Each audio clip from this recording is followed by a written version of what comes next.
They were pioneers in a league of their own, playing America's favorite pastime. Baseball legend Jackie Robinson broke baseball's color barrier in 1947 when he went to play for the Brooklyn Dodgers. Now, a new documentary, The Other Boys of Summer, introduces us to the men and women of the Negro League. Even as they faced racism and segregation, they still found the passion to play. Here's a preview.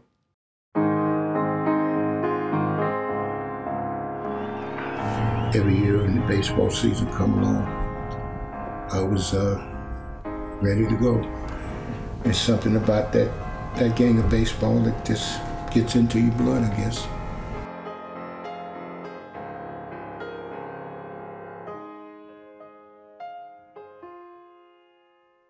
I say segregation now, segregation tomorrow, and segregation forever. I received a baseball scholarship to North Carolina A&T State University in Greensboro, North Carolina.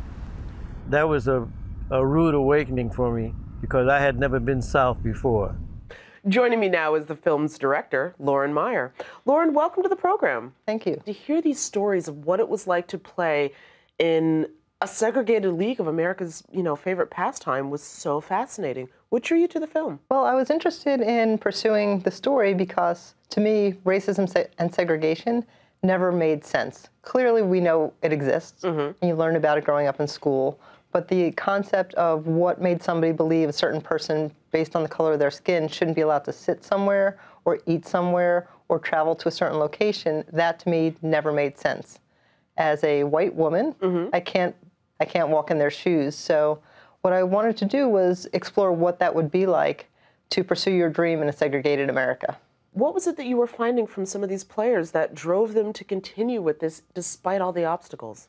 Well, it's interesting because it really was for their passion for the sport of baseball. They played because they loved the game. They didn't set out to change America. They didn't set out to integrate baseball. What they did was they wanted to pursue their dreams, and their dream happened to be baseball. So what's very interesting is every single player who I interviewed, I asked them, well, didn't it make you angry, everything you had to go through and the way you were treated? And 100% of them responded the same way. They all said, no, it's just the way things were. It was a different time.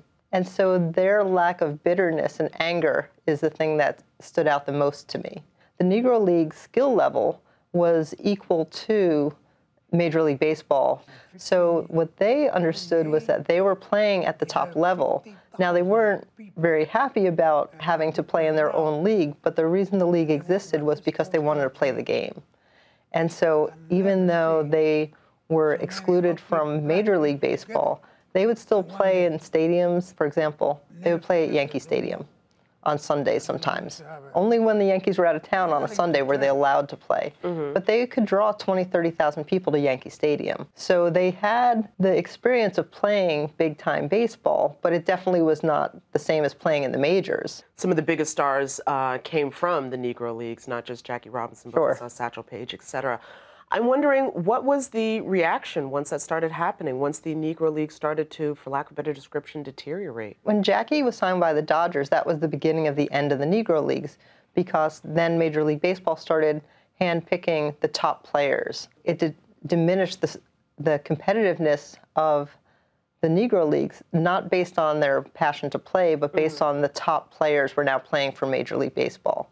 Because of that, a lot of the fans then would no longer need to go watch the Negro League games because their favorite player was now playing for the Dodgers or playing for Cleveland. This film is about the men and the women. And so tell me about what role it was that women played in the Negro Leagues. Sure, there are 3 women who played professional baseball in the Negro Leagues. I had the opportunity to interview the last surviving player, which was Mamie Peanut Johnson. And she actually played for the Indianapolis Clowns.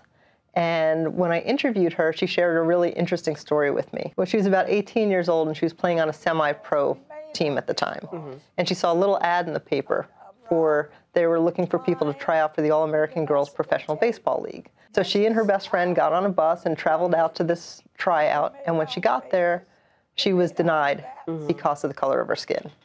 And there wasn't anything she could do, so she got back on the bus and went back to Washington, D.C. Either the next day or later that day, and she was playing in a game for her semi-pro team, and a scout was there and approached her after the game and said, "How would you like to play for the Indianapolis Clowns?"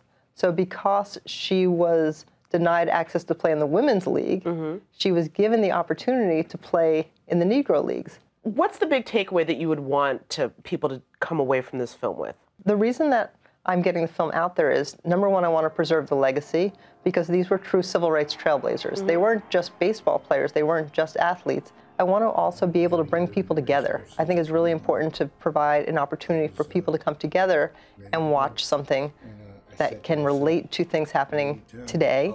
And lastly, I really want to inspire people. I think that these stories offer a great alternative to everything we're bombarded with daily. Well, listen, thank you so much for making this film, and above all, to collect these stories. Great. Well, thanks for having me. For viewing information on The Other Boys of Summer, visit our website at metrofocus.org.